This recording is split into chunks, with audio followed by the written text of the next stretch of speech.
Record. All right, the Zoom is now recording. So anything you say in this room will potentially be on the Zoom, just so you guys know. This is a recording that will be shared with everyone afterwards. So yeah, we're gonna explain what the code is, introduce the officers, spicy stuff. We get to release the semester build plans, what builds we're planning to do this semester. I'm just curious, when we get a show of hands, who here has built a PC before? Raise your hand. All right. Okay, put their hands down. Has never built a PC before. Hands down. I'm just curious. Never built a PC, but we've been like researching it for like a while, but actually gotten like the chance to like do a build. Okay, cool. That's something I wanted to see. Awesome. So that's cool. We're going to show some t-shirt designs. I still want to like update these and make them better and potentially find any that's like actually UF colors instead of like blue that's not really that much UF blue. I'll get more into the t-shirts when I can talk about them, but there is actually a legitimate reason for getting t-shirts other than just going on campus with them on, so keep that in mind. The final part of this meeting will be actually starting basically a lecture and teaching an introduction on PC cards and how to select them. And after this, I mentioned this in the email, basically how it's going to work. And this room is allowed to participate in the Kahoot except for the officers. No officers allowed. They would be too cracked. Okay. So officers not allowed to play the Kahoot. But you want to play the Kahoot, you don't know. And is that going to score at the end? Maybe 25, like event or cash, whichever you prefer. It doesn't really matter. So you have $25 reward. Okay. Can all students participate? Yes. Technically, okay, this club is technically to you Santa Fe students. It doesn't really matter. I mean, technically, if you're not a student, as long as you're college age, I'm not going to like bother you from coming. But yeah, all of you Santa Fe students, good. Okay. So let's start off. What is the Society of PC Building? Well, we have three things that we want to do. Okay, three main goals. Okay, is to educate people. We want to bring people in who potentially don't have a ton of experience. You know, they've never built a PC before, or maybe, like I said, you're not there. Even if you've never built, maybe try to bring people who have experience required, and we want to teach them how to build computers. Why do you want to build computers? It's a pretty good skill to have. You know, you don't need to build off in the future, even if you're just like building like a normal system. You know, a lot of times pre-built PCs, they're not super duper good for price. So being able to build computers is actually kind of like a life skill that will follow you and, you know, throughout over time. We bring people, once again, it's only good hands-on experience. We don't just want to teach how to build a PC. We don't just want to teach how to select the parts. We also want to have you guys, you know, get in and get your hands on some builds. So that after you graduate from this club, I guess, we're going to become a skill that you're able to do on your own. Okay. We're also entertaining. We don't want this to be boring. Okay. The point of this is to be fun, right? You know, we don't build the PCs, we're not taking things together. Food and drinks, that's part of the entertainment. Like, it isn't just to be like super boring and like just learn and that's it, right? We want people, you know, come in, have fun, and chill. You know, like these GBMs might end up being like a game night, or like we're bringing our laptops or something and like we're competitively game or something. I don't think that is an option I've thought about. Oh, thanks. Yeah, there we go. So yeah, I want to really just keep that in mind. That we're not here to have fun. We're not here to just like be boring. Okay. So let's see real quick. Also want to connect, and this also gets to kind of why we need t-shirts later, but there are quite a few things that we want to connect with. Now, I'm not sure if any of us have gone around campus today, but it so turns out that there are a lot of club meetings today, like a lot. Like I've talked to like 4 organizations, and they're like, yeah, we also have a club meeting happening. And so this is something that we want to do. We want to connect with everyone and do, you know, we want to interact with them, work with them. You know, we want to do like partnerships and stuff. Everyone is on campus. We want to connect, you know, all the techies on campus, right? And all the UF people. But furthermore, we don't just want to stop the UF campus here.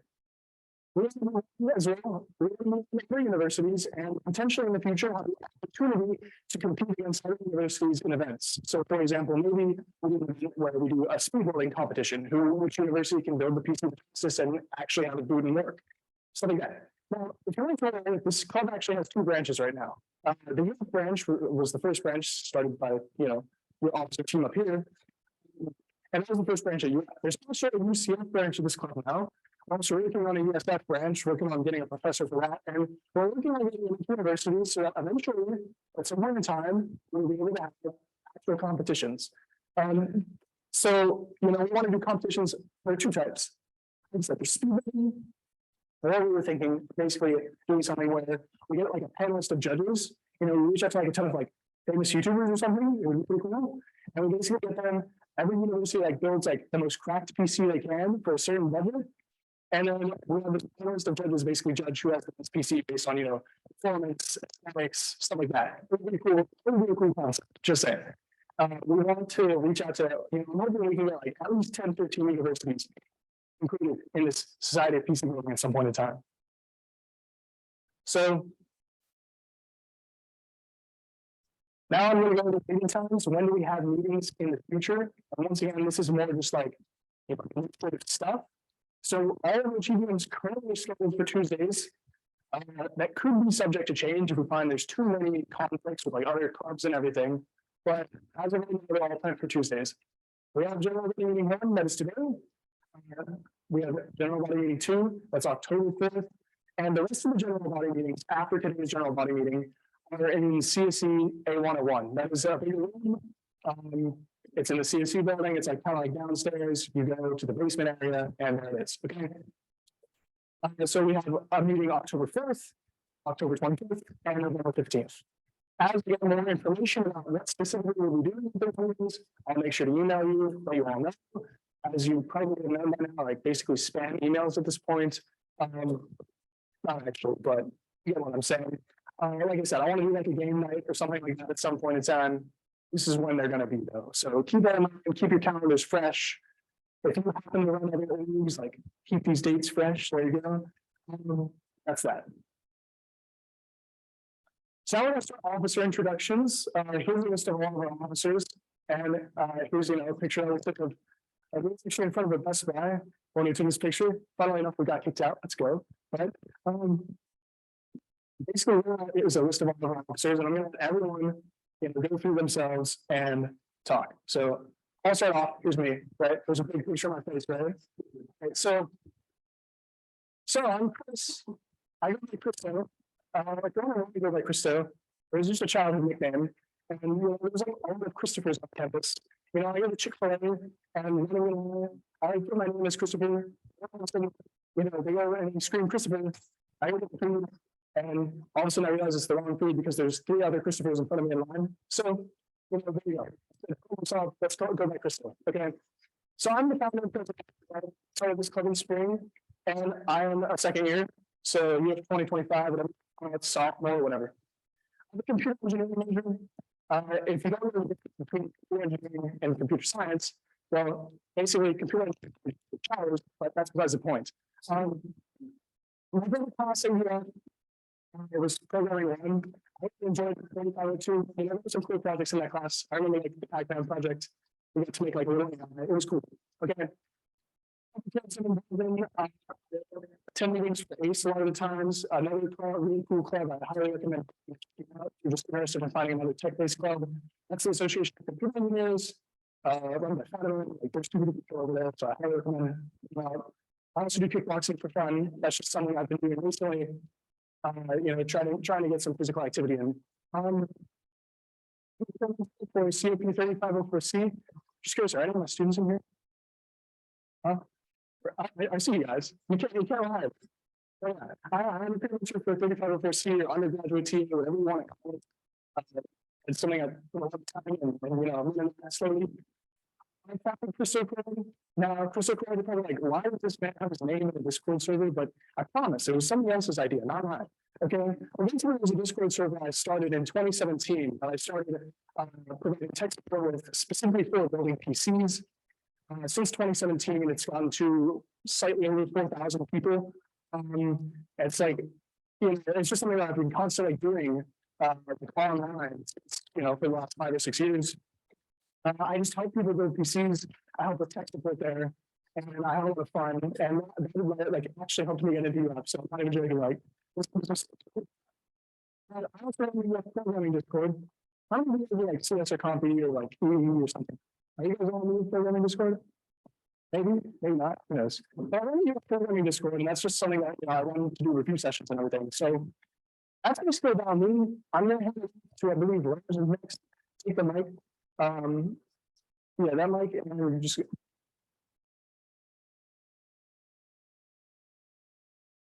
So testing 1, 2, 3. Okay, nice. All right, guys, I'm Mia. I'm vice president of PC building. I helped Chris found this club. I'm a computer science major and I'm also a second year. Ironically, my favorite classes were programming 2 and calculus 2. Calculus 2 because it was actually more simple in my opinion. Calculus 1, I liked it more. I know a lot of people would disagree with that statement. Also, I'm part of the fencing club here at UFs, and I practice way too much. I waste too much time on it. And I'm also part of student government, as you can tell by this shirt. Student government elections are next week on Tuesday and Wednesday. Please vote. You can vote in right with your ID. That's all. Yeah. You can if you want, but I would. Yeah, you think so? Yeah. Okay, I'll use the mic. How's it going, guys? I'm Aaron. I'm the external vice president. Unlike most other people here, I'm a bit non-traditional. Biochemistry major, not engineering. So, a little bit of different perspective. And my favorite class was actually a writing class. ENC 3459. It's a pretty good class. You guys want to, you should take it. It's very easy, fills out the writing requirement. I'm with Chris in the kickboxing club. You guys want to join, you could practice with us. It's pretty fun. Chris is not very good at kickboxing yet. So if you want to, you can go and beat him up. Yo, sure, bro. I work at Shannon's support technician on the weekends. I recommend you don't get the job. It's pretty hard and it kind of sucks. So don't take the job at Shannon's if you are like pre-med or something. And some other hobbies I have. I do MMA because I'm in a kickboxing club, probably gonna join a wrestling club. And I like to travel. I've been to a few different countries, Japan, Thailand, hopefully gonna visit some more.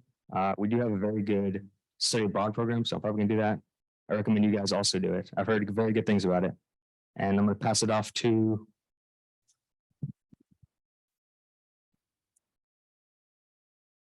Hey guys, my name is Matt.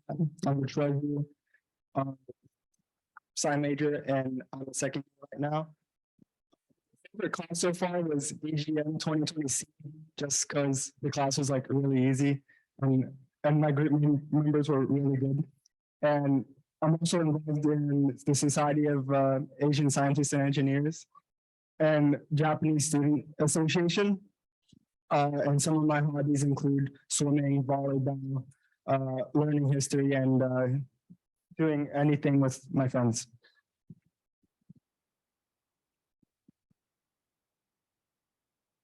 Hi, I'm Kevin. I'm a comp sci major. I'm in my 3rd year.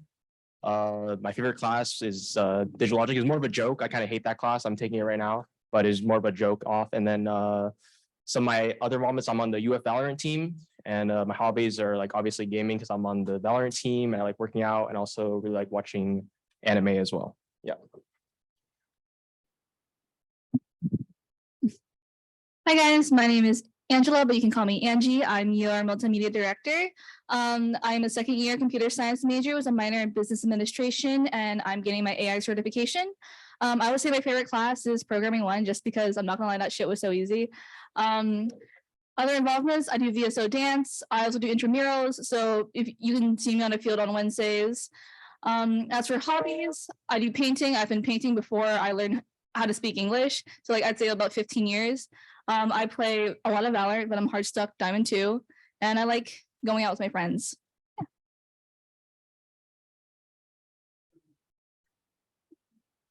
All right. Hello, everyone. My name is Kushal Garam. I go by Saida. That is my nickname. I'm the Chief of Public Relations Chair, and I'm a 2nd year computer science major. So at the moment, my favorite class is none because I hate all the classes at UF. My other involvement though is UW dance team, SACE interns, and SACE intramural soccer. So far, they're all pretty good. Some hobbies I have are hanging out with my friends, working out, kickboxing, and I slightly started picking up the piano. Hello. I'm the graphic design officer, Thomas, as you can see. And you can also tell that I'm a masochist because I'm a biomedical engineering major and my favorite class is COP 3504. So I also like to program and I'm kind of into game development. So if you want to talk about that, I like talking about that. Not much else about me. That's basically it. Hey everybody, so my name's Wilbur. Some of you might recognize me from the picture. I I helped build the computer in the last meeting and you guys helped me. So if any of y'all are here, give yourselves a pat on the back for making it to the second meeting. I'm a club advertisement officer and a second year student here. I'm doing computer science and my favorite class is it says Comp 3502C there, but honestly, all the programming fundamentals classes, I feel they're important because how else are you going to learn how to program? And also EGN 2020C, I feel like that class, along with being easy, it gives you a good perspective on the engineering design process. It's like to work as a team and a team of engineers, which I feel like that's what most of our jobs are going to be as engineering majors. Other involvements, I'm in the marching band. I play the trumpet. It's a lot of fun, but it's a lot of work.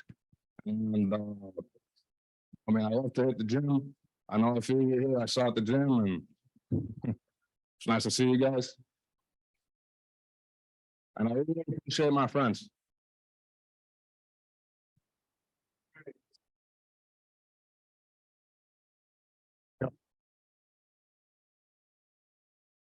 So,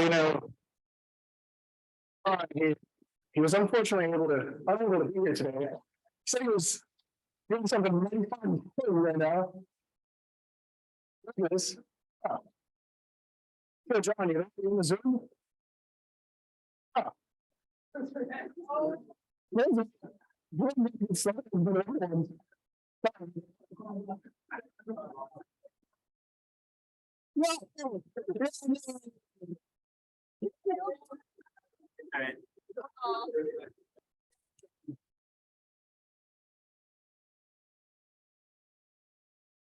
Not the dub tonight. Hi, I'm John. I'm a third year Mickey major. I'm your club advertising officer, share the same role as Wilbert over there. And I'm unofficially your photographer. My favorite classes are EGN 2020C, just like a few of our other officers here. I'm a peer mentor for that class, so if you take that class and you see me around, that's probably why. And I also like statics. As for my other clubs, I'm a captain of IM3D. If any of you here are mechanical engineers, and you like 3D printing, that's what I do there under ASME.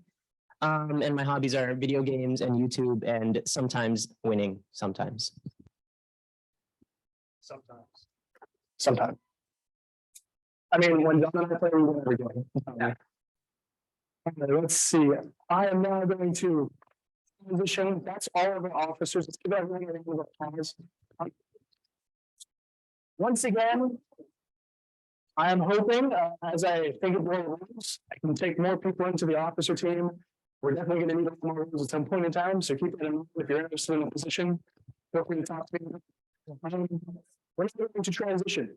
So, we're going to take seats, feel free, or you can say whatever, I don't care. We're going to start transitioning to what we're actually going to be doing this semester. Okay, so let me explain. There are two types of this. First type would be a student. When a student comes to us, we've had two of these so far. With Caleb and wait, where's Aiden? Is he in here? He's doing the job. We're very good for us. And they're like, okay, look, I want to build a PC. I can get the parts for the PC.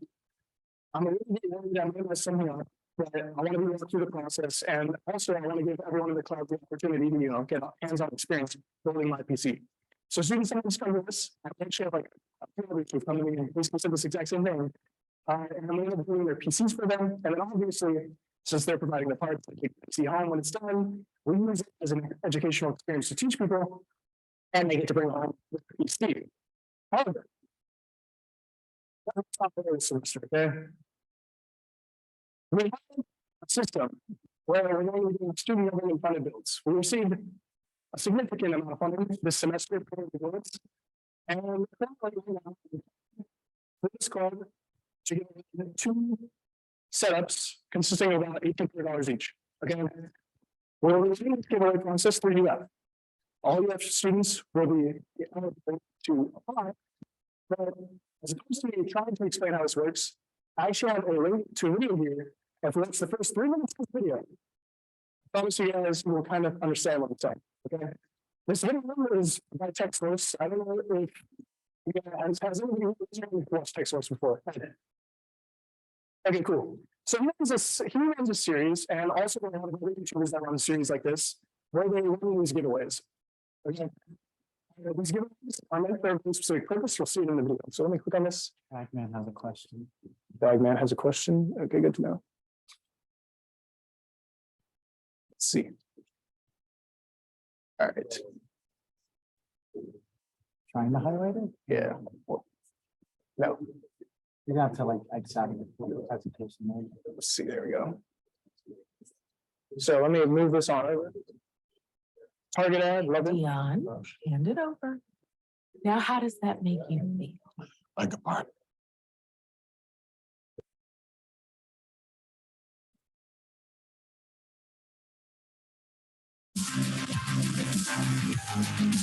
We're only watching the first 3 minutes, trust.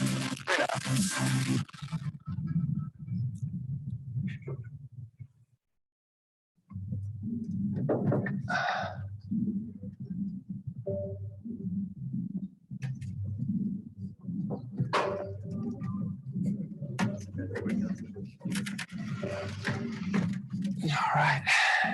Today is a big day.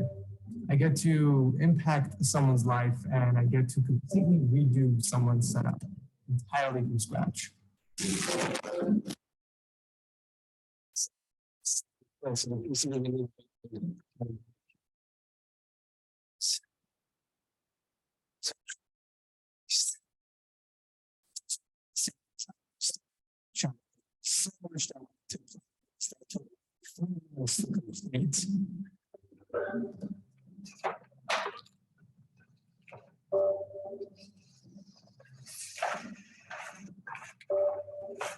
Do everything here. Let's go change someone's life, yeah? I think when I first announced the series of the channel and started accepting submissions, we got almost 1,000 applications. We got over 900 applications in, and we have to sift through every single one of them and pick one person that not only deserved a new setup, but also needed a new setup. The Cooler Master team narrowed it down to 10 finalists, and from that 10, we all went through and we had to pick one person that stood out the most. Out of that 10, Philip's submission was the one that stood out. Hey TechSource, I just saw your video on the setup makeover. So this is my video submission and applying. So what inspired you to apply for makeover from TechSource in Cooler Master? One of the reasons was I wanted to get a new computer to be able to give mine away to my fiance. She doesn't have a lot of money and she needs a new laptop. So if I was able to give her mine, it would provide her with another avenue to do her schoolwork. I don't know if I necessarily deserve a makeover. I'm sure there's plenty of people who deserve it more than I do or more needy than I do. You know, one of the things that helps me de-stress from my week at work is gaming, and I really enjoy it, and it helps me just cope with some of the things that I have to see. So, justice.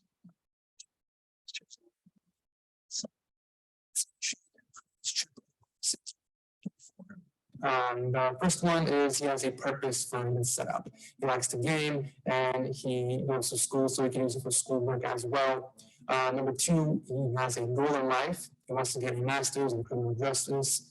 And number three, which is a very important quality, is giving back. He said he was able to give his MacBook to his fiance once he does get a brand new setup. And he does have a brother and sister, so he's going to allow them to use the setup for either gaming and schoolwork as well, which we thought was really nice.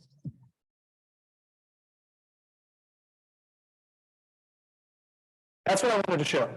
I think that this video sums up very well the point of the giveaway builds we're going to be doing. So what we're essentially going to do, as an officer team, me and all the other officers, we're going to get together. We're going to run some form of application process. We're going to do this UF-wide. Anybody from UF is allowed to apply. During the process, we want you guys to basically submit your current setups. We want you guys to, show up everything. And we want you to take a look at basically, all your factors. We want to decide here are two students that we think are in need of an upgrade, and we want to give back. Student government funding. We don't just want to take in that student government funding and just spend it on ourselves. Okay. We want to take this and we want to find a way to give back to campus. Okay. And this was what, after discussing, we decided to try this semester. Also, I don't know why I accidentally wrote some green stuff on the slide. Don't worry about that. So those are going to be, like I said, there will be two of those builds that are, giveaway builds that we're going to be working on and building and giving away. We also do want to get an office system, and potentially, as our final project for the semester, we want to build a system for a dedicated Minecraft server. Those third and fourth builds, those will be cheaper systems that are more basic. The competition builds will be the high end, these are the ones we're giving away that we want to, give to everyone. Are there any questions that people have? I don't want to go too far ahead. What's up? So again, one, sorry. So we're planning to do this. We're planning to do a computer and a monitor. That's what we're currently planning to give away with. We could edit around if we want to include a mouse and keyboard, but that would just kind of be decided on what we think is best at the time. Questions? All right, cool. Oh, yes. So that's a yes and a no. It's a little bit tricky because with sponsoring, it's hard to get a company is not allowed to just pay the club money. But I believe we're also allowed to, if we get let's say we wanted to reach out to NVIDIA, right? And we got NVIDIA to bring us some cards, we would be allowed to take in those cards. Let's say NVIDIA just wanted to pay us money, we are not allowed to accept funding like that. Does that make sense? So yes, we have partially looked into that. It is something that we're considering, but it is a little tricky, student government, we do have to read the laws and follow their rules. It's not our decision for those things. So yeah, keep that in mind. Any other questions? Once again, UF or Santa Fe students, those are who is eligible. Any other questions? Okay, cool. So I'm going to move on. Once again, I'm so excited about these giveaways. I think it's going to be a large time commitment to look through all these submissions. But we need to advertise this properly. We need to get this out to everyone at UF. And hopefully we'll find two people we think are truly in need and we'll get back to it. So yeah.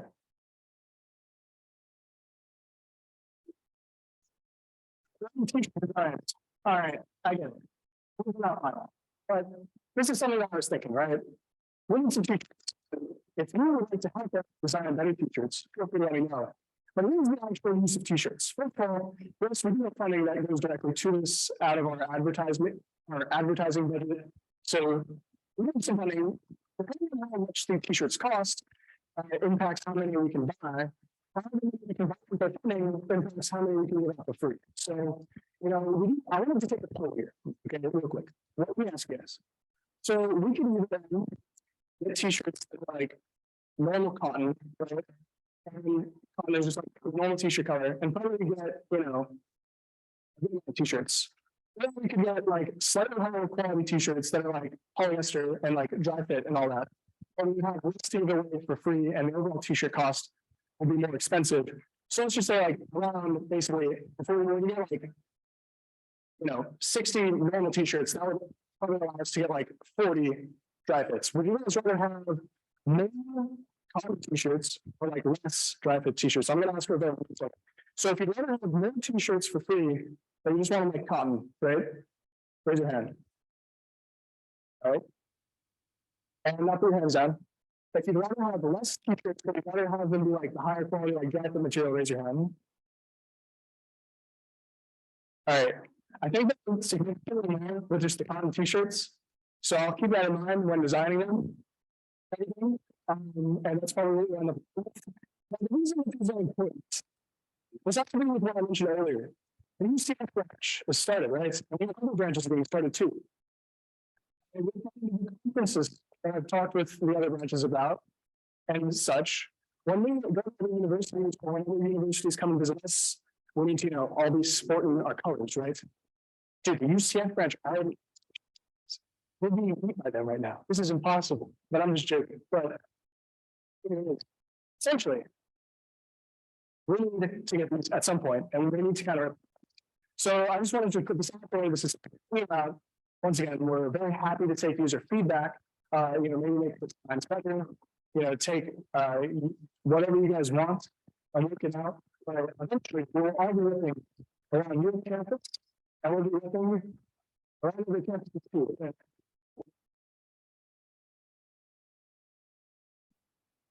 So, at this point in the meeting, let's see, 6:39. Okay, cool. We got time. At this point in the meeting, I'm now going to take a little transition. Okay. Up until now, everything I've talked about has been purely administrative. Okay. Now we're going to talk into what is essentially a lecture. The point of this lecture is to introduce you guys to PC parts. And this will be a very basic introduction. It's more for those who have no experience. But we're going to talk about how to select different PC parts, what each is, what factors you need to look at. Now, most of the questions on the Kahoot, we'll be doing at the end, will have to do with these slides. So keep that in mind if you want to participate in the Kahoot and try to win $25. Pay attention. It's not super duper hard or anything, but everything we get over here could potentially be on that Kahoot. Okay. There also could be potentially other stuff on earlier slides as well. Just saying. So let's see. What tools do you guys think you need to build a computer? Yes. A screwdriver. And there's let's say most of the time this would be the only tool. I would think it's probably. Was there any guesses as to what that would be? Okay. The other thing I added, you're going to need a screwdriver. And I also said, it's nice to have a USB drive. The reason why USB drive operates, you're going to have to install your OS. And I want to say 99% of people potentially just use a USB drive to install their OS nowadays. So those are really the only two. Yes. Usually involve soldering and all. Soldering at all. So you don't need to do anything that technical. People it had from 5 years ago, I needed to replace a camera module, and you would be soldering, but we're not doing that. So yeah, you just need a screwdriver, a USB drive, no soldering, nothing like that. I'm not burning that boards at least. It's really actually when we get into the process, building a PC is a pretty basic process. But all of the things super confusing because they're dude, making the PCB is the plastic part of the motherboard. No, you aren't. You're just buying parts and basically screwing them in. It's pretty simple. So what parts do we need? There are basic parts, okay? First is the CPU. Then you got the CPU cooler. You got the motherboard, memory or the RAM, storage, which is the long-term storage. Your graphics card, sometimes called the GPU. There is a difference. We'll get into that later. But your case and your power supply. Again, these are the 8 parts that basically you need to purchase in order to build a system. Typically, all of these parts come with stuff with them. So, for example, you might have screws come with like, you know, case and zip ties and all that. So as long as you purchase these parts, or you have those two tools, you're going to go to PC. You don't have to worry about getting the specifics down, usually. Okay, so keep that in mind.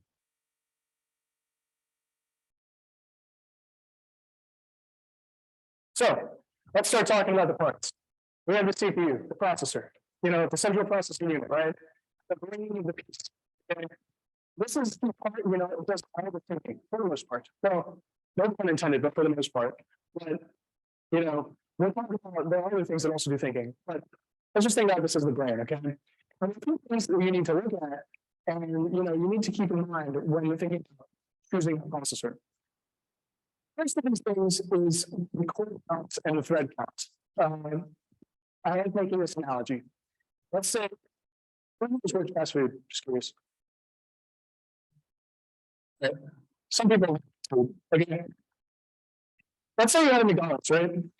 You have one person working the register, you have one person working, you know, actually, let's just say you have one person working every single job. They're working the register, they're working the drive-thru, they're working the grill, okay, they're working everything. Okay. How many one person would you like having in the core? Let's say all of a sudden you added one more person, okay? You had one person working the front, one person working the drive-thru in the back. Please don't do that to somebody, but that would be terrible. But now you have two cores. Okay, now you have somebody to do the back group, right? Now you have three cores. Okay. I have basically a core CPU. How many people do you have working? Start the thread. These tasks can be done at one time. So, very, very commonly, CPUs will have something called hyperthreading or simultaneous multithreading. Hyperthreading is an Intel name.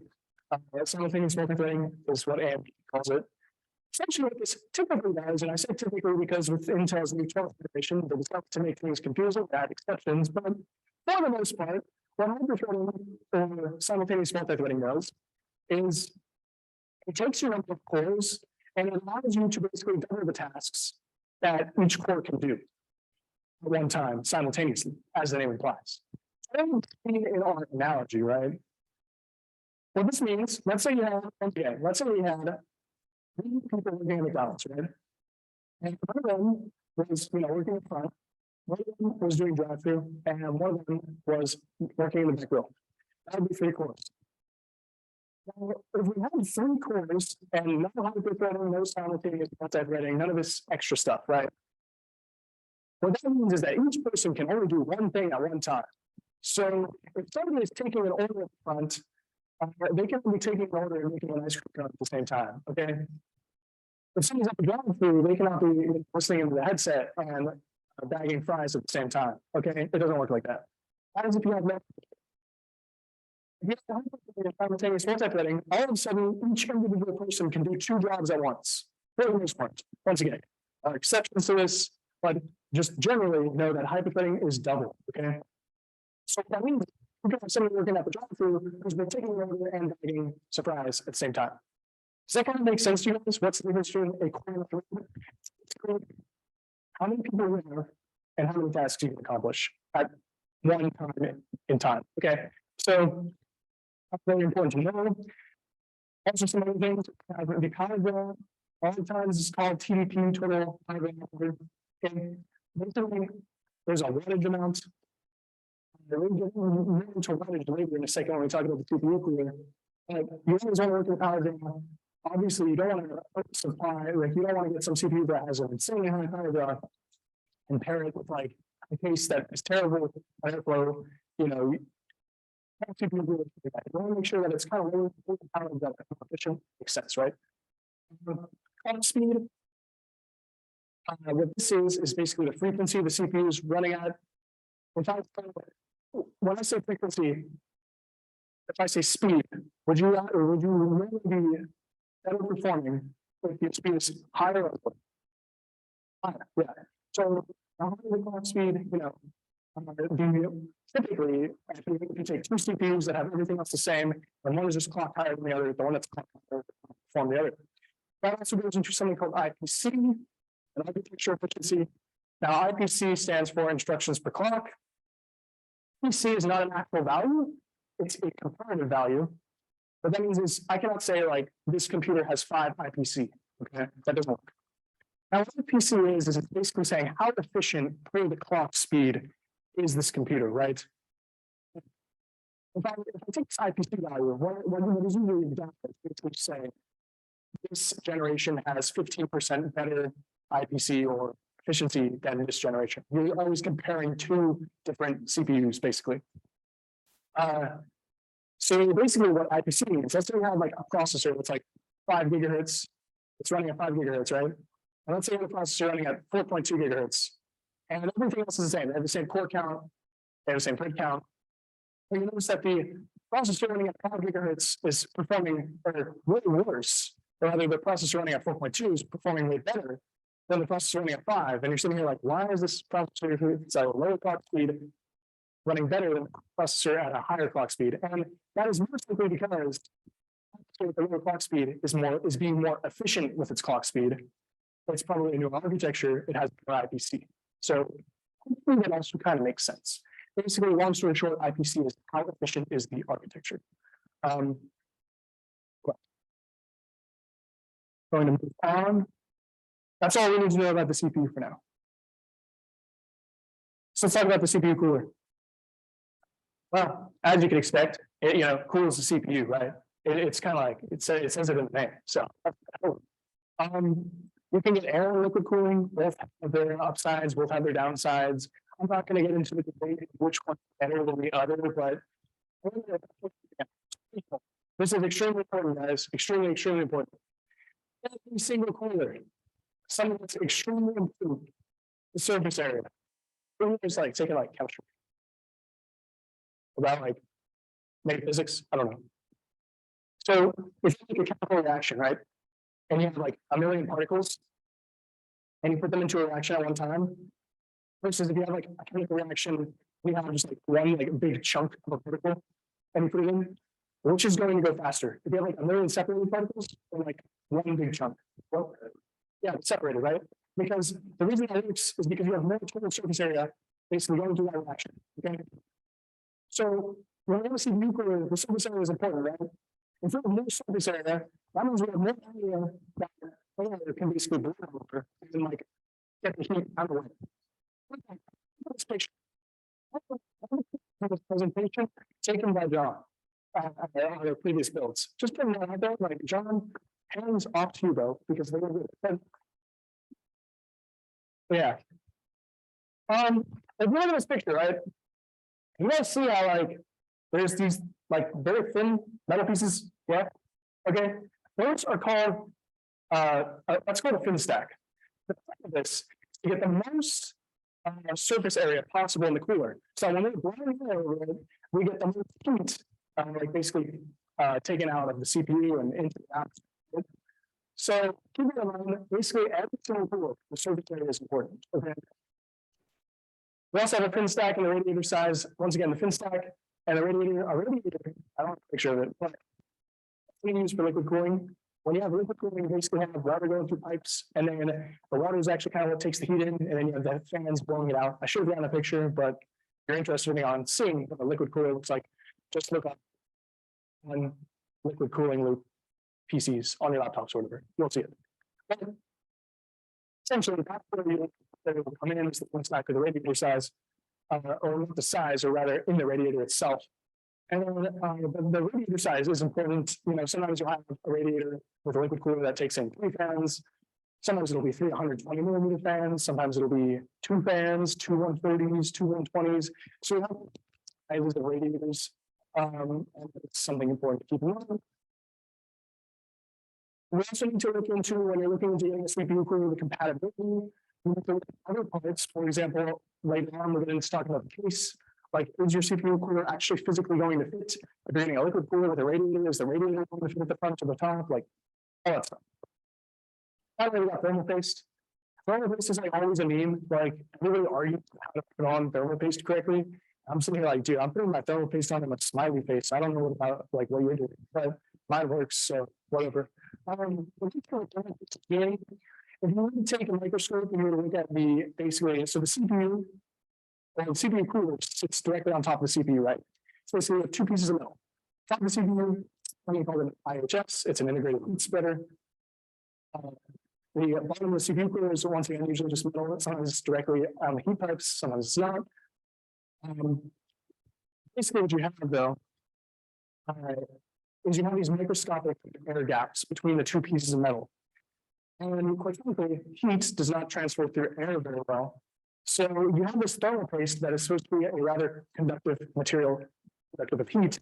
And that is supposed to basically bridge those microscopic gaps and allow the heat transfer from the CPU to the CPU cooler and out. Okay. So that's that. Let's see. Going to chill.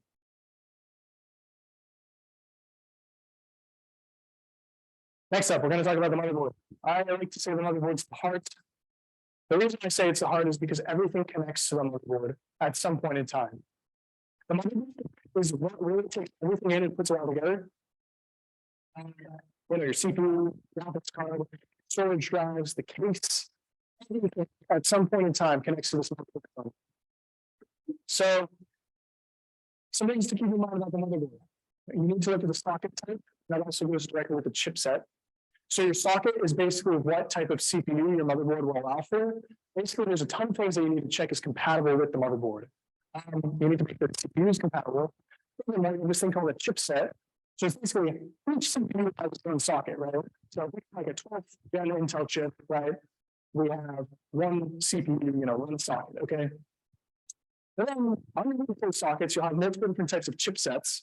And basically, those chipsets will decide what features you can have. So, for example, for Intel, right? For one of their more recent additions, for the 12th gen, for example, you have a Z series chipset and then you have a B series chipset, okay? I'm not going to say specific numbers, it'll just confuse you guys. But basically, what this means is the Z series, the C690, is like way higher end of a chipset than the B series. So if you get a Z series board, it allows you to do a lot more things, like you have like more dedicated PCIe lanes, you have overclocking support. Anybody ever overclocked a system in here before? I'm just curious. Cool. I see like a few. Okay. Overclocking, we can get into that a little bit later if you want to have a further discussion with me. But basically, different chipsets, long story short, all you need to know for now, different chipsets offer different features within the same platform. Okay. So also need another important thing with the motherboards we need to look at is the power delivery. The VRM stands for voltage regulator module. And basically, long story short, I'm not going to get too in-depth into this. We need to make sure it's good. There are many like Excel spreadsheets online. If you don't want to like look into like maybe specifics about which motherboards have power delivery systems, which don't. I don't think a motherboard is going to blow up, like start leaking fluid or anything like that. Okay. The motherboard becomes like your future upgradability. It is like I said, where you connect everything. So, for example, your motherboard might determine how many storage drives you can have. What other CPUs you can install if you want to replace your CPU. All that stuff. There are basically three main form factors still used today. There are other form factors. There's tens of them. We know the three. There's ATX, micro ATX, and mini ATX. Okay, those are like the main three. Basically, what that means is ATX is the biggest, micro ATX is the middle grounds, and mini ATX is the smallest. Okay, but your motherboard form factor needs to essentially match your case form factor. And that actually, your case form factor has to be at least as big as your motherboard. So if you have a case that's like a micro ATX case, and you try putting an ATX motherboard inside of it, it's not going to work, most likely, unless you like shove it in there somehow and just make it work. But it's likely not going to work. If you have a micro ATX motherboard and you try putting it into an ATX case, a case that is larger than the motherboard, you might have to, switch some standoff positions, which are basically screws, but will work. Okay. So basically, long story short, you can put something too small into something that's too big. And you cannot put something too big into something that's too small. Very good. And now this is important. BIOS and UEFI. UEFI is basically when your BIOS works with your software, so it's not that you can get interfaces like mouse clicking and stuff. But basically, what the BIOS is, it's a really, really important piece of software. It's the only software that actually comes installed on your motherboard. So You know, when you first build a PC, it's not like you turn on, you press the on button after doing the initial build, and all of a sudden, boom, Windows. Okay. One thing that happens is your BIOS. And if you BIOS, you can then select to install Windows through what speed. Let's say you wanted to be spicy and you wanted to install Linux. Or let's say you wanted to be even spicier and you wanted to make like a Hackintosh where you install like Mac OS or something. Whatever. Okay. One is the not come installed. The operating system is not. What comes installed is the BIOS. Okay. Am I going too slow? Am I boring everyone? Probably. The food will get spicier, I promise. This keeps turning my video. I'm gonna have to like allow the PowerPoint to like do its stuff. All right, so I'm around, okay? This should be in parentheses. I don't know why we do that, but anyways, so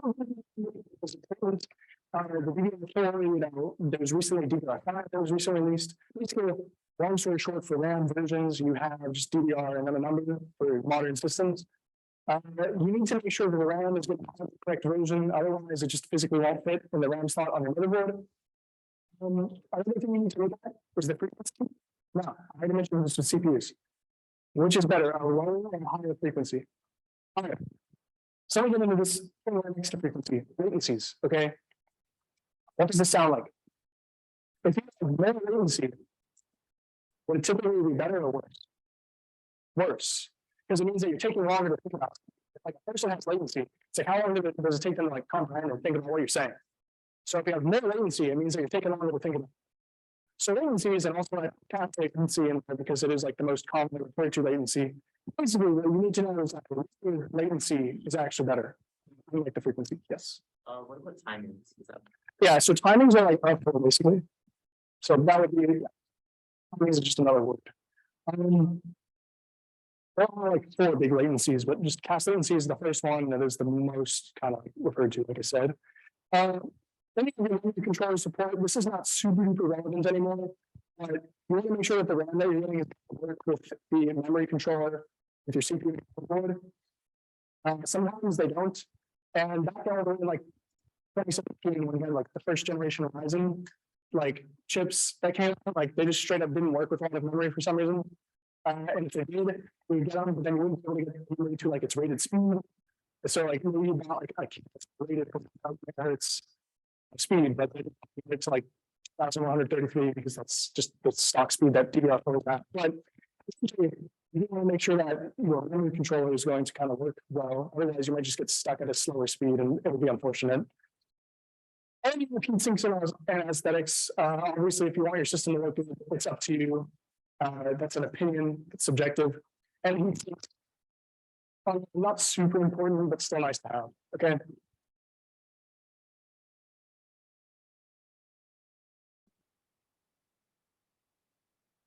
We have a total of 4 more slides, guys.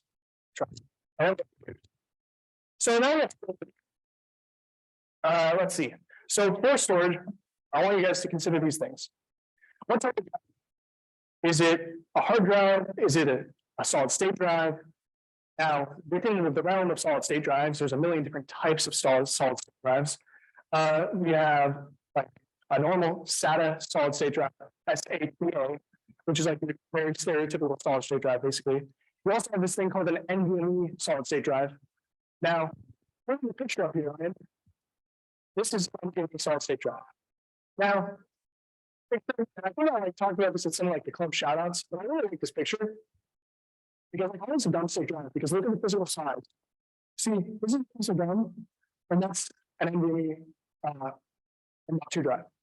Okay, M.2 is the form factor. It's the connection that it uses. Notice how this looks like a gum strip drive. Okay, right? Keep in mind. Basically, let me tell you the rankings. Typically, hard drives would be the slowest. Then you have your SATA SSDs, and then you have your NVMe SSDs. Your NVMe SSDs are usually the fastest, and then within that we have different generations, and it gets more complicated. For the purpose of this lecture, and to not bore you guys, I will not go with it. We have DRAM. Long story short, DRAM is usually a good thing. Also the type of NAND, SLC, NLC, TLC, QLC. These look super duper confusing. what that can mean is S stands for single, M stands for multi, which actually means double. I don't know why they decided to do this. That's just how it's named. T stands for triple, Q stands for quad, etc. When you talk about this, is typically on average, the lower the level cell, which is what the alpha stands for, the lower the level drive is.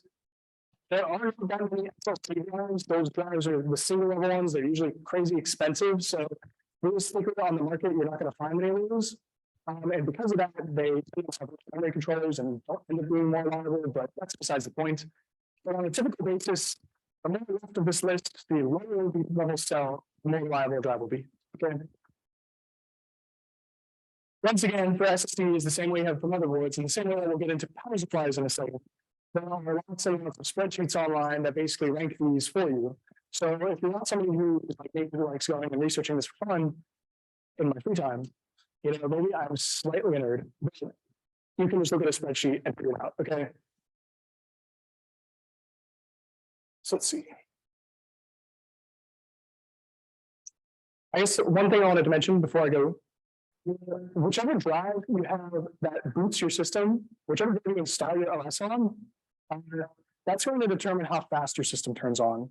So if you get a really slow hard drive and you try installing your OS on a thing, it's going to be like 5 minutes. If you have this really fast NVMe drive and you put it on, it's gonna be like 5 seconds. So keep that in mind.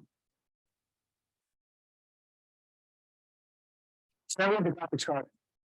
This is probably the most expensive part you'll have in your PC, I think, probably. These cards, this is a few months ago, so you know, like a decent one of these cost to be like $1,500. Okay, it was like tough, like really hard.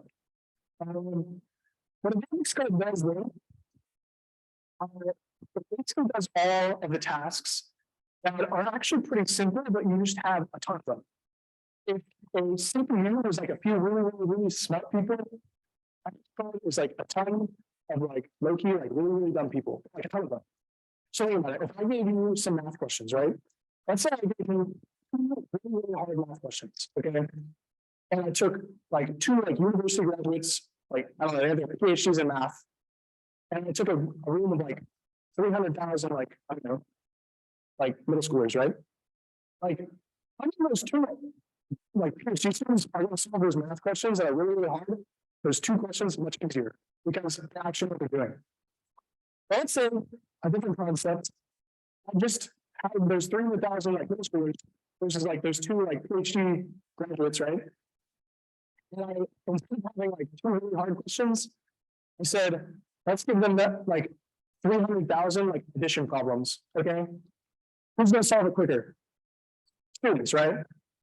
This graphics card, a graphics card is like those students. It's taking a ton of simple stuff and just doing it because it has like, you know, several billion, you know, basically cores, transistors in this case. But what this graphics card is really doing is it's doing simple calculations, which for a PC, a simple calculation is like geometry, you know, running your video games. This is what runs your video games, guys. So, or maybe you're doing video rendering. We also want to look at the total amount of VRAM video. It's basically RAM before your graphics card. Once again, higher the better, typically. You want to look at the heat sink. The graphics card has a really big heat sink. That could be bad, because that could just mean that it takes a really like a huge amount of power and it needs that heat sink. You know, I've been buying those 4,000 series cards that are like released, and I'm looking at the heat sinks and like, that's like really big, like that's actually scary, but that's besides the point. So you want to look at the physical size there to make sure it actually fits everything. And then look at the total video outputs, so you know, this will determine how many like monitors you can and stuff.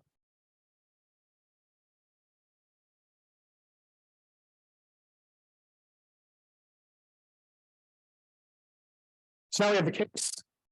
And this is the part that you actually see. And this is the part that's on the outside that, like, you know, actually determines the aesthetics. I didn't mention the physical size earlier. You guys heard my motherboard, like spiel, right? ATX, micro ATX, mini ITX. Once again, this needs to be compatible. The case needs to be quicker than the motherboard. Otherwise, it's just hard. The other problem is determining your case. All the cases, they have front panels that are like 90% solid. Do you guys see any issue with this? You have a front panel that's like completely solid. What does that mean? Yeah, there's going to be no airflow, right? So if you have no airflow going through a piece of case and you're trying to expel all of this heat, all this energy that's coming from the CPU and the GPU and all that, what's going to happen? Your system's going to overheat. It's going to get heat sunk, okay? Heat soaked, there you go. And that's an issue. You know, you need to have good airflow. If one part's overheating, you know, it just needs to not be things. So when you're getting a case, a lot of cases that are don't have good airflow. You need to see if it's going to have good airflow with the file. Does it have like a mesh panel? Does it have a solid panel? Stuff like that. Okay. And built-in fans. Does it come with fans? If it doesn't come with fans, and you want a specific case, probably you should buy some fans as aesthetics. Once again, how it looks. I have fun on the case. So you usually have like a few USB ports.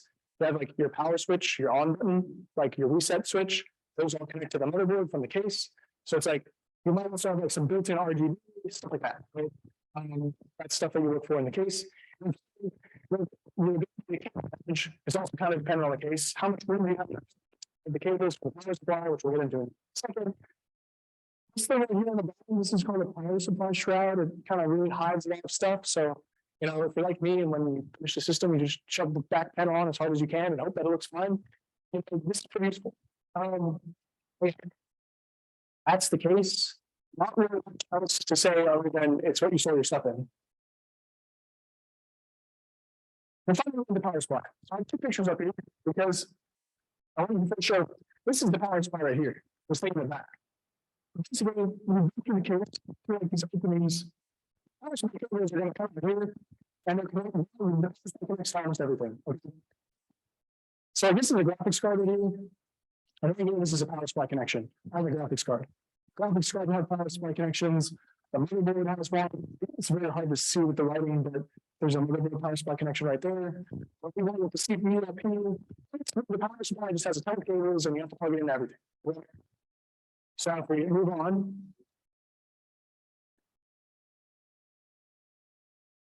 I like to say the respiratory system because it's basically all your veins, okay?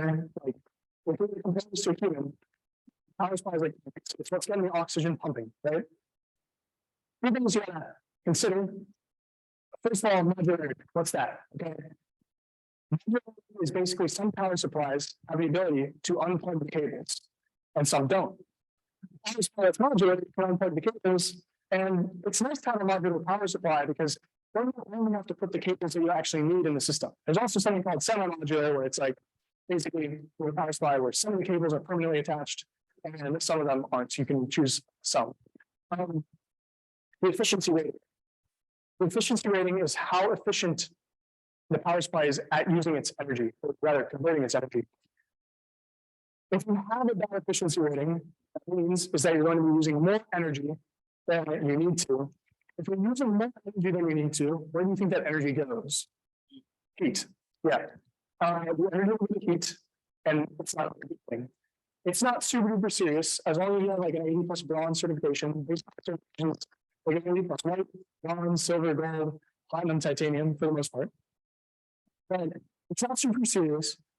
As long as you have 80+ bronze, like you're usually strong. But something I want to point out, these ratings, like these bronze ratings, and immediately assume that, for example, a gold rated power supply will be more reliable than a bronze rated power supply. That is not the case. Do not confuse efficiency with reliability. There are two different things. You can have an 80+ gold rated power supply, but it's very, very efficient, but just be actually a terrible power supply that's not reliable at all. On the other hand, you can have an 80+ bronze rated power supply that, even though it's technically not rated for as much efficiency, it could be a much more reliable unit. So do not confuse efficiency with reliability when you're looking at power supplies. Now, to find a good power supply, because quite frankly, if you choose a bad power supply, this is like one time where, you know, if you choose something that's really, really bad, your system can blow up. So I want to show you guys, let's see if I can click over here. This is a tier list that I have linked. See, I'm getting it up. Hopefully it'll load. There we go. Now, the people who made this tier list, they started on a Linus Tech Tips forums and they originally had their original tier list. I actually talked with one of the owners of this tier list, Luke Savangi, Elisis, Marus. They're really smart people, like insanely smart, okay, when it comes to this PSU stuff. They have done an individually tested, like hundreds of units basically. And they basically then go and they rank these PSUs, these power supplies on this tier list. So you can see like what's its reliability looking like. So scroll down here. You just have tier A, B, C, D, E, F. But we have a Genshin Impact ad on this computer. This is terrible. This is a school computer, guys. But anyways, yeah, we have PC, tier C, and basically you have a ton of different tiers. Does that make sense to you guys? You can look at tiers. Obviously, a tier A is like higher than a tier like B. Once again, if you don't want to go out and manually do all the research, this is a good way to figure out general like consensus for the how reliable your power supply is. Okay. I typically recommend in builds that I'm doing nowadays, I usually recommend that you get at least a B tier. B tier is a little overkill for some builds, but I just only ever put B tiers or higher. All right, back to this. I believe this might be like the very last part. So yeah, this is the last slide. Just have to go over a few things and then we'll do the Kahoot. After the Kahoot will basically be done. And if you want to stay and hang out or whatever, like feel free. But okay. So the form factor of the power supply doesn't matter. There are really only two form factors for power supplies. A normal ATX power supply, which goes in 90% of your cases. There's also something called an SFX power supply, which will go into very certain ITX cases that are like really small. I'm pretty sure all of the builds we'll be doing in this club, the ATX power supplies, I don't want to do an ITX build to use to teach because ITX builds are sometimes special since they're so small. They're sometimes more difficult parts in those ITX builds. But we need to check the form factor to make sure you have form factor power supply. Now, this is important. Now, if a power supply, okay, once again, I'm going to go back. We're just taking chemistry, physics, basically any science class that you have, which is probably the majority of you, since like most people here are like engineers and comp sci and like a few are theoretical, I guess. But what is a watt? Like if I said, what is a watt? What is a watt? Yeah, I hear it. There's something, right? Joules per second, right? Something along those lines. Notice that's not joules, guys. It's not energy. A watt is not energy. A watt is energy per time period. So in this case, a watt is a conversion of energy. Okay. We're taking AC from the wall and we're converting it to DC, basically, that the PC can actually use. So when you see a wattage on a power supply, basically what I want you to come away with is that a power supply is not the thing that's actually supplying the power. Okay. Despite what its name, it's not. The wall is supplying the power, realistically, the energy. What a power supply is actually doing is it is converting energy from one type to another. Okay. Keep that in mind. So that's all of that. Hopefully my lecture wasn't too boring, but it's Kahoot time.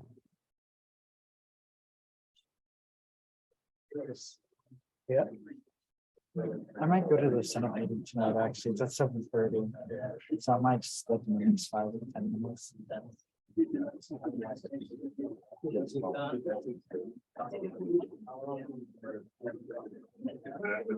I'll probably do.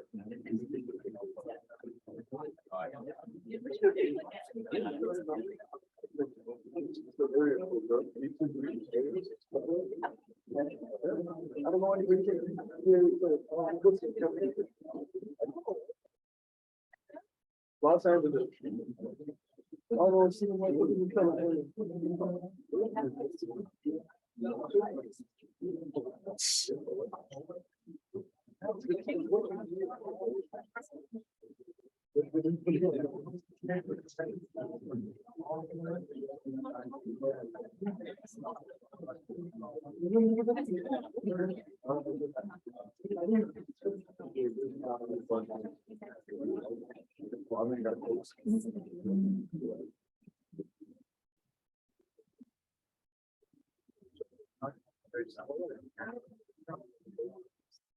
All right. Once again, no officers in the cahoots because you guys were too overpowered. So, yeah, everyone else, feel free to join on up.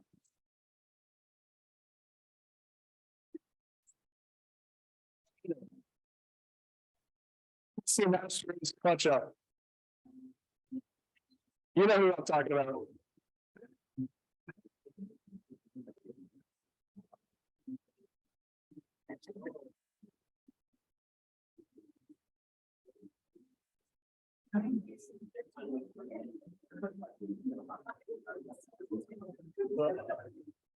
I'll just keep waiting for like the number to like stop for a little while.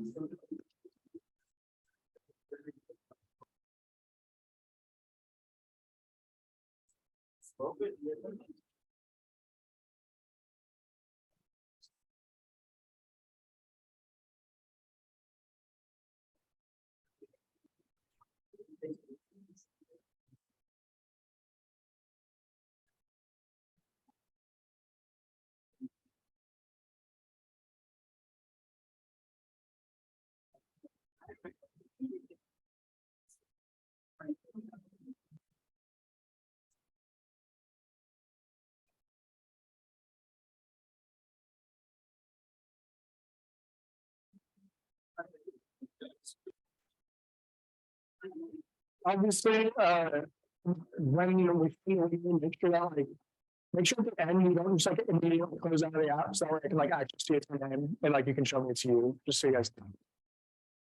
Yeah.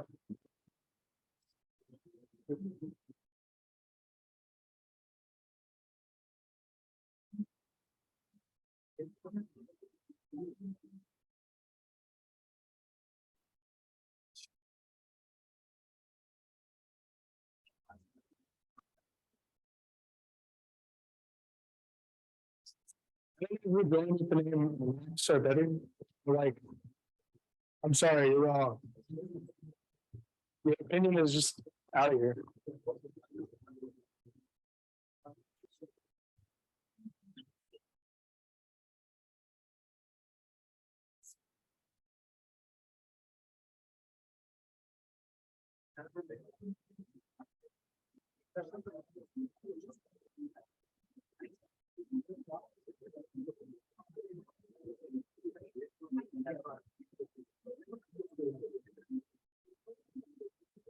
Is anyone else still trying to join?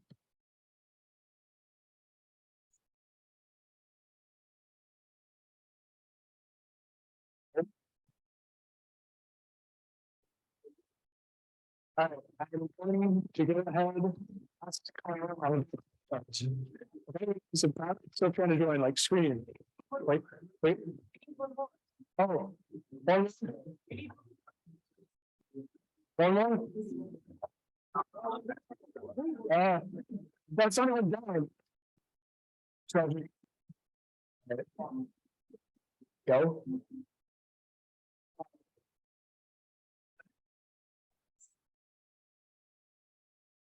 Questions are on tech.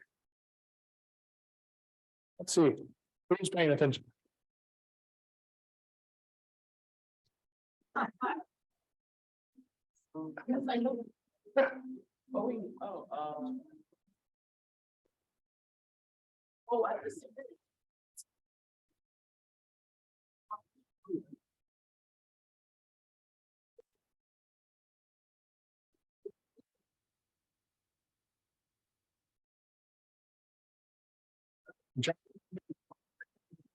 Advertising team right now.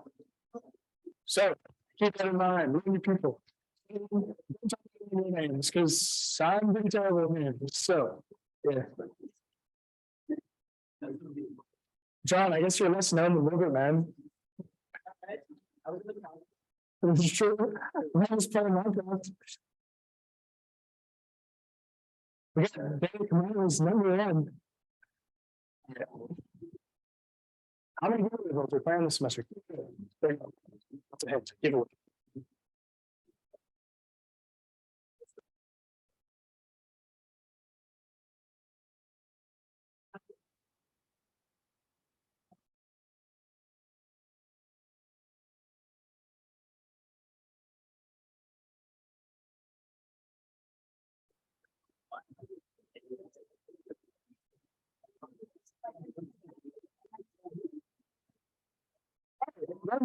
That's good. Good questions are shifting to actual tech questions. I'm just like.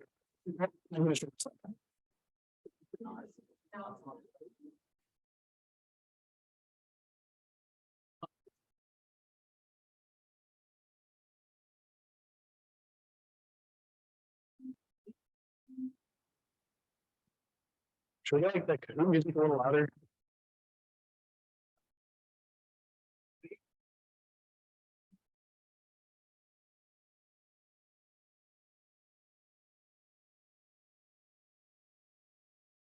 So in the case that a CPU has 6 cores and multi-threading, typically on a basis, we can just assume it has 12 threads.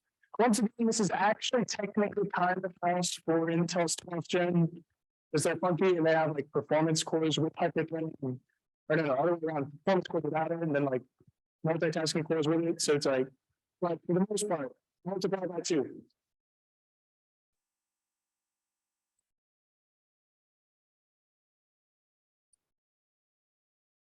Eric Moe, still number 1.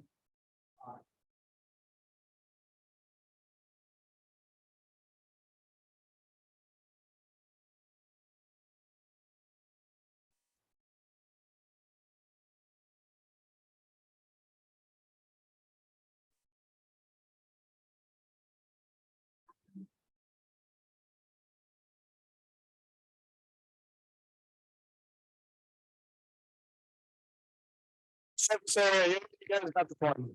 I don't know who picked the GD, but maybe you can argue for the correct answer. I don't know.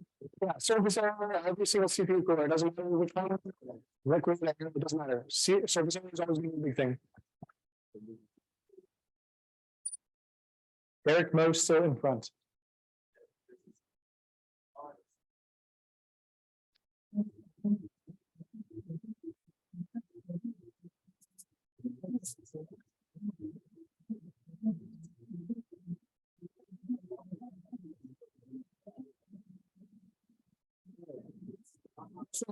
As well.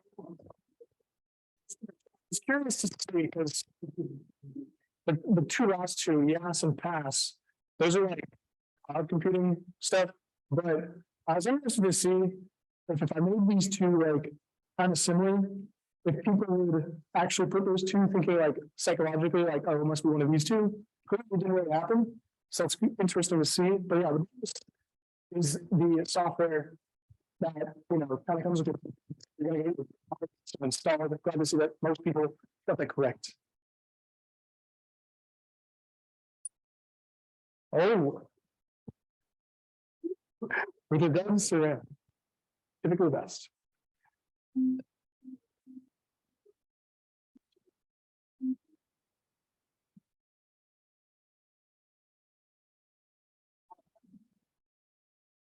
So once again, higher frequency, lower latency is typically a better combination. So keep that in mind. Once again, most of you guys got that. I'm glad to see. Somebody was in the chat. Let's see. Are we supposed to be able to see the Kahoot? Oh, you should. However, the Kahoot when it's not live. It says it on the bottom right. Yeah. The Kahoot was only originally meant for the so it's like, yeah.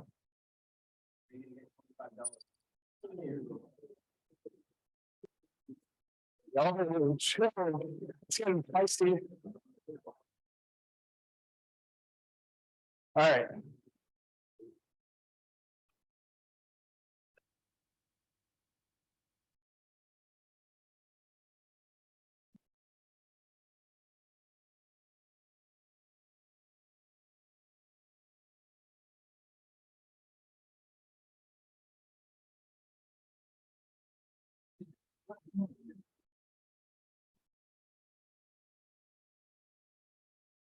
So you guys got this one as well. She mentioned it.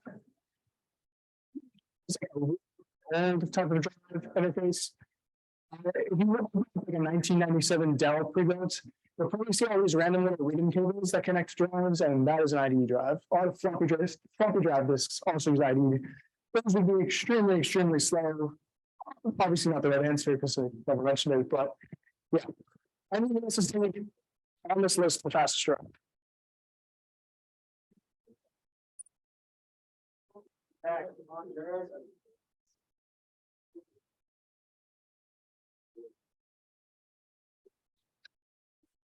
This one's very. Let's see.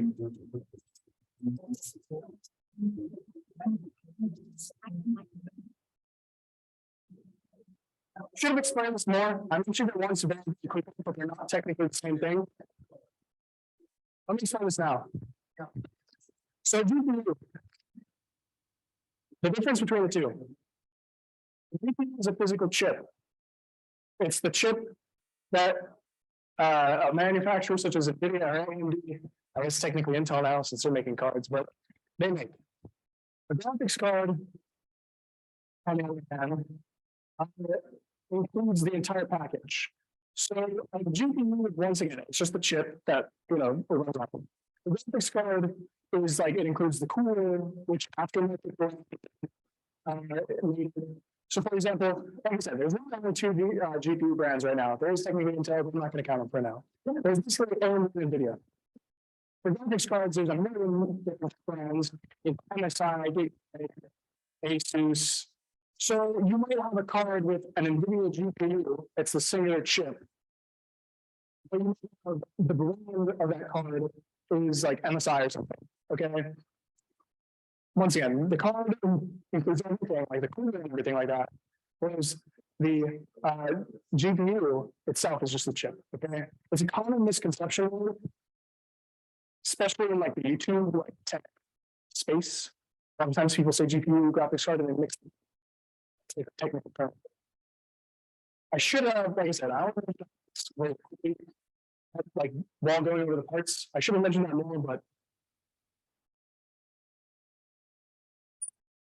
seems the top people have not changed though.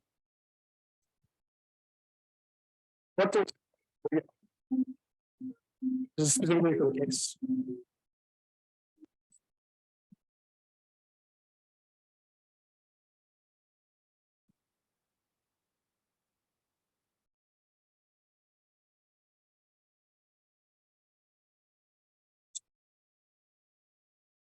You see, obviously it's going to have to do with those aesthetics. I did mention like you can have like front ports, so like USB ports and all that, and the other one is huge as well. Which have nothing to do with supplying power, it's like just straight up.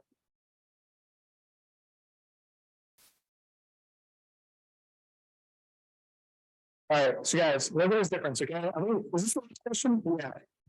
So right now I am with like 9 more points than the entire piece of master race.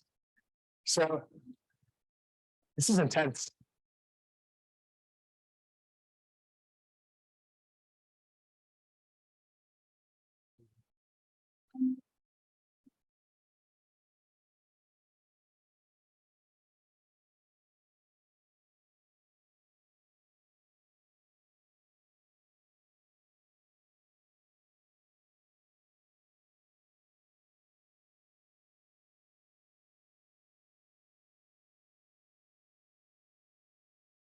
So you guys get this one too. Once again, and efficiency rating are two completely different things. So that is testing. Yeah, maybe a little bit of a trick question, but that is correct. I was going to say who's a winning now. Amber versus the PC Masters.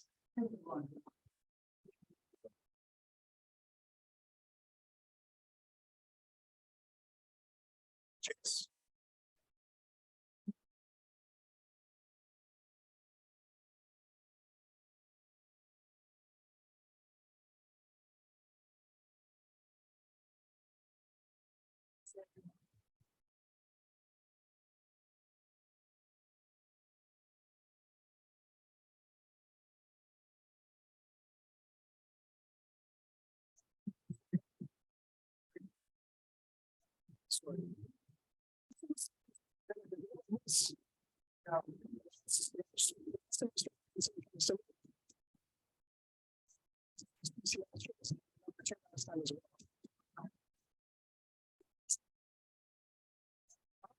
It's kind of funny. I'm not gonna lie.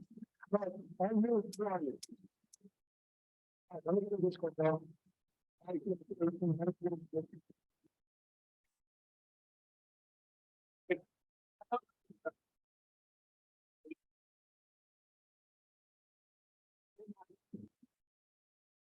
What?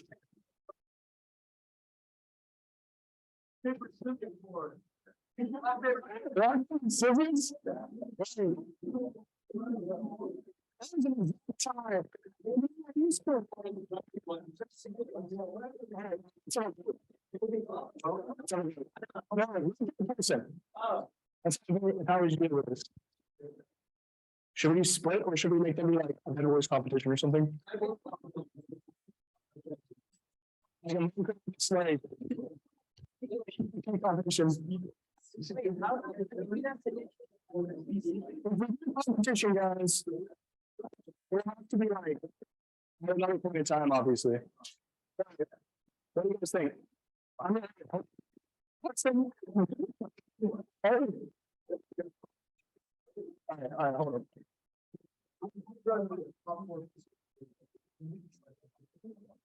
This is like so rare. Like I've never seen this in a single group game.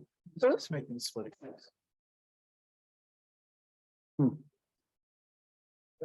What? If- Coin flip? All right, all right. If we do coin flip, I would say three options, right? You guys want to come and talk to me about what you guys want to do, or you want to have the class vote? Two that one. Two of you, you guys want to talk to Chris? Or you guys want to- Yeah.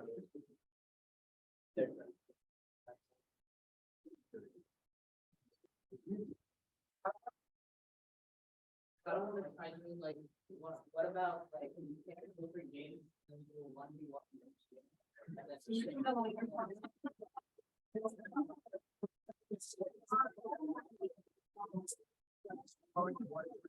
Which make is the best option. It saves the time. You can do the better words later. So you guys are both getting the prizes, by the way.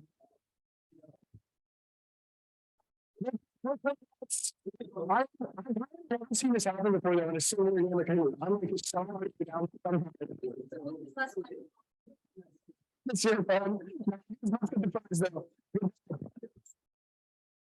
Once again, thank you guys. You guys can please, the two of us coming in, speak up your discords. Make sure to get your plates and like cups and stuff. Please, peace. Should have done a coin flip. Should have done that.